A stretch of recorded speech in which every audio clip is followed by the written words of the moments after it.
Shortly after 3 o'clock, 5 teenagers entered the library.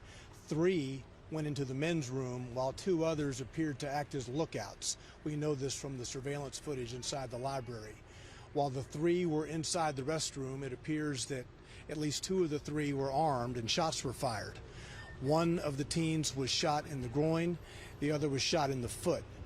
The teen shot in the foot ran from the building, went up the hill here in the back, up in the grassy area, where he stopped and aid was rendered to him there.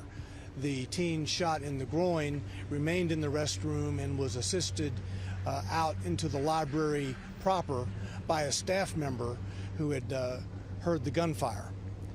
At this point, we are working to confirm the identities of the other teens here.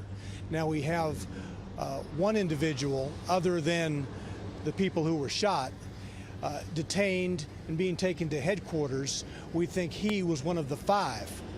We have not yet learned the reason for this occurring, but as Nashvillians, we all should be troubled that teenagers would carry guns into a public library and into the restroom to try to resolve some type of beef or some type of conflict. Now, there were other persons inside the library at the time of the shooting, but they were not in close proximity to the gunfire. The gunfire was contained in the men's restroom, and there were no other individuals inside the restroom other than the 3 teens. You guys had a very large search area into a neighborhood. Did that have anything to do with this at all? Well, the initial call came out as an active shooter inside the library, so there was a large police response. And once we got here, we knew that there was not an active shooter situation continuing, that the persons involved in the gunfire had ceased, and one of the persons, the victim, had actually run, the person with the wound to the foot. So we set about attempting to identify the 5 persons who were part of this, the 2 who appeared to be acting as lookouts, and then the 3 who actually went inside the restroom. That's where we have found the one person who we have detained, who we think was among the 5. And we're still working to identify, confirm the identities of the 2 other individuals who were also here at the time of the gunfire. Can you give us the ages of the 2 teens that were injured in the shooting? The teen who is shot in the foot is 16. The teen shot in the groin is 14. Now, when he was assisted out, as aid was being rendered to him, we did discover his gun. So his gun, the 14-year-old's gun, is still inside the library and is being analyzed now by our crime scene investigators. I saw It's a semi-automatic pistol, by the way. Thank you. I saw Chief John Drake was just here moments ago. You talked about just his presence being here. This is a youth-involved shooting here at the library. Well, those who know Chief Drake know that he is very involved and very committed to our city's youth.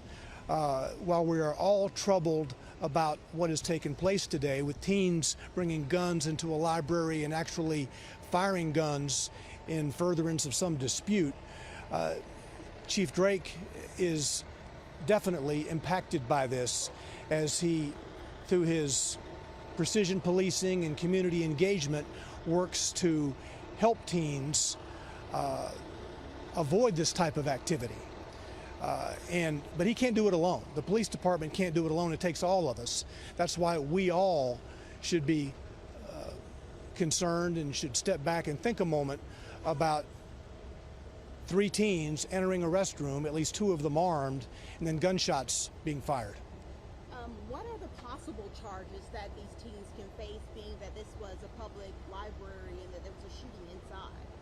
Well, that would be putting the cart before the horse. We need to learn more about what they were doing and the reason behind all of this. But you could think of felony reckless endangerment, aggravated assault, that type of thing, that would obviously be initiated in juvenile court.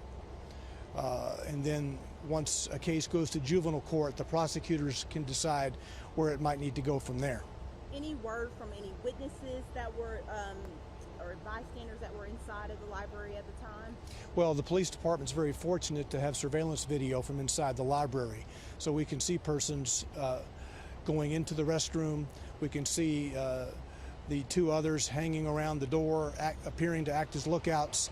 Obviously, there are no cameras in the bathroom, but we know that shots were fired. We have shell casings in the bathroom. We know that two persons were shot in the bathroom.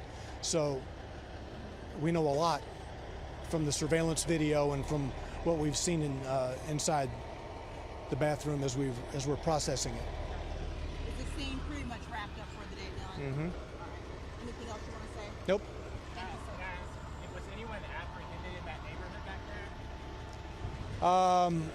there? The one teen who we've detained was in a neighborhood, and it may have been back in here, yes. I don't know the exact street,